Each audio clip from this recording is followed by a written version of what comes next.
এখন কিন্তু ভারতের ভিতরে আছি আমি। বন্ধুরা, এই মুহূর্তে রয়েছি বাংলাদেশের একদম শেষ সীমানায়। ওই যে দূরে দেখা যাচ্ছে মানুষজন ওখানে কাজ করছে, এটাই কিন্তু ভারত। ওখানে সীমানা পিলার দেওয়া আছে, আপনাদেরকে দেখিয়েছি। সামনে সীমানা পিলার দেওয়া, ইন্ডিয়া লেখা আছে, সীমানা পিলারের নাম্বার দেওয়া আছে। চাচা আসসালামু আলাইকুম। কি হয়েছে? ময়লা হয়েছে কিন্তু ধরা যাবে না, আপনারা তো মাটিরই মানুষ, আপনাদের হাত তো ধরবোই অবশ্যই। কি করছেন এখানে আপনি? তামাক এগুলো কি হবে? এটা দিয়ে জর্দা না সিগারেট? এটা যে রং হয়, জর্দা হয়, জর্দা সিগারেট। এগুলো কি রোদে শুকাবেন না?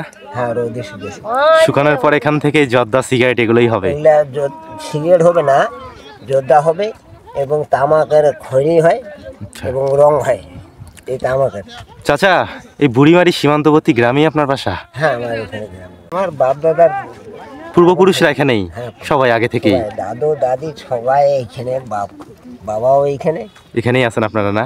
আমি তো এখন ভারতের ভিতরে আছি না? এটা ভারতের জমি। আপনারা যে এখানে যে পাতা নেড়ে দিচ্ছেন, সমস্যা হয় না? সমস্যা হয়, কিন্তু ওদেরকে বুঝতেই আমরা যে আমরা তো আপনার জমিন তো কাটি নিয়ে যাচ্ছি না, আমরা খেতটা আমরা তুলে নিয়ে আমরা জমিনে আপনার থাকি গেল। আচ্ছা, তো চাচা ছেলে মেয়ে কয়জন? আমার ছেলে একটা, মেয়ে একটা। বিয়ে দিয়েছেন সবার? বিয়ে হয়ে গেছে, নাতি পাইছি। আপনার খাওয়া দাওয়া কিভাবে চলছে এই বয়সে? আমার এই বয়সে আমরা এই কৃষিকাজ। এই বয়সে কাজ করছেন আপনি? কেন? কথা তো ছিল এই বয়সে শুয়ে বসে খাবেন, ছেলেরা দেখবে। ছেলের ঘর একসময় ছেলে মেয়েদেরকে সুখ দিয়েছেন, এই বয়সে ছেলেমেয়েরা সুখ দিবে। এই বছর বর্তমান যুগটা হচ্ছে অন্য মতন। ছেলে খেয়ে বসে খোয়ার লাগে, বুঝছেন? ছেলে দেখে না? হ্যাঁ, ছেলে খেয়ে বসে খোয়ার লাগে। কষ্ট করছি বাবা। কিরকম করতেন একটু বলবেন? মাটি টাটি সম্পূর্ণ কাজ করছি আমরা। মাটির কাজ করতেন? করছি রাস্তার, এই যে যখন রোড গুলা হয় না, ওই যে রোড ইনফুটের রোডগুলা, ওগুলা আমরা মাটির কাজ করছি। আগের দিনগুলো কেমন কাটতো? ওই আগের দিনগুলা খুব কষ্ট গেছিল ভাই। খুব কষ্ট? এখন একটু সুখ। এখানে জীবন কেমন চলে আপনাদের এই সীমান্তবর্তী গ্রামে? না, ভালো চলে। ভালো চলে না? কিন্তু আপনারা অনেক পরিশ্রমী, অনেক সংগ্রাম করে বেঁচে আছেন। বর্তমান আগের মতন তো পাকিস্তান আমলে তো একটু খুব কড়া ছিল, এখন তো অনেক বর্ডারে কোনো গন্ডগোল নাই। গন্ডগোল আছে বর্ডারে, যে ছেলে পেলে ঘর গন্ডগোল করে, তা ওরাও গন্ডগোল করে, এইটুকু।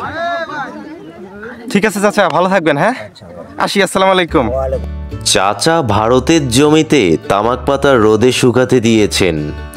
গরম রোদে চোখ সরু হয়ে আসে, কপালে বিন্দু বিন্দু ঘাম জমে। এই বয়সেও তার শরীর বিশ্রাম চায় না, পরিশ্রম যেন জীবনের সঙ্গে মিশে গেছে। সকাল থেকে সন্ধ্যা সীমান্তের এপাশ ওপাশ কাজ করে কোনোভাবে দিন কাটে। সীমান্তবর্তী গ্রামের মানুষরা হাসি মুখে কথা বলে, যেন ক্লান্তি বা অভাবের কথা মুখ ফুটে বললেও আরও ভারী হয়ে যাবে তাদের জীবন। বাজারে বসে একে অপরের সঙ্গে গল্প করে, চায়ের কাপে চুমুক দেয়, কিন্তু কেউ খুব একটা অভিযোগ করে না। কষ্টগুলো তারা মনের গহীনে জমিয়ে রাখে, যেন দিনের শেষে একটা উষ্ণ ভাতের থালা আর দুটো সুখের মুহূর্তের জন্য সব লড়াই স্বাভাবিক। চাচি আসসালামু আলাইকুম। ওয়ালাইকুম আসসালাম। কেমন আছেন? আলহামদুলিল্লাহ। এইটা আপনার বাসা? একদম দেশের শেষ সীমানায়। আপনার বাসার পরে এগুলোই সব ভারত না? এই যে পুকুর, তারপরে যে জায়গা দেখা যাচ্ছে এই পাশে, এগুলোই সব ভারত। এই পুকুর, এটাই আপনার শেষ বাসা। কেমন লাগে এখানে যে থাকেন আপনারা? আমরা গরিব মানুষ, আমার জমিন জায়গা নাই, এখানে মানুষ দান করছে, এখানে বসবাস করে থাকি। মানুষের জায়গায় থাকেন এখানে? মানুষের জায়গায় থাকি। কত বছর হলে আছেন আপনারা এখানে? প্রায় 13 বছরের মতো আছে। 13 বছর হলো। চাচা নেই? আছে। আছে। আপনার সংসার কিভাবে চলছে?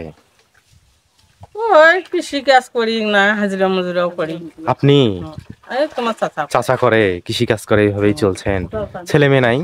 আছে, 2 ছেলে 3 মেয়ে, বিয়ে শাদী হয়ে গেছে। সবারই বিয়ে হয়েছে? সবাই কি পৃথক, আলাদা? পৃথক, হ্যাঁ। আপনাদের খোঁজ রাখে না? না, ছেলেগুলোর সংসার চলে না বাবা, গরিব মানুষ। একটা মেকারি করে, একটা ওই পোর্টে কাজ করে, যে বাড়ি করে, তো এখন তো বন্ধ। তখন ওই তোমার চাষাই হাজিরা মজুরা করছি, ওগুলো দিয়ে বাচ্চা মানুষ করছি। আপনারা অনেক সংগ্রাম করে বেঁচে থাকেন এই সীমান্তবর্তী গ্রামে। এইভাবেই কষ্ট করে চলছেন না? আপনার বাসাটাও তো বেশ সুন্দর। এটা কি দেখা যাচ্ছে? এটা কি দিয়ে বানানো? বাঁশ দিয়ে? টং না? হ্যাঁ, বাড়ি দিয়ে। আর টিনের বাসা? বাহ, বেশ সুন্দর আপনার বাসা। বসেন।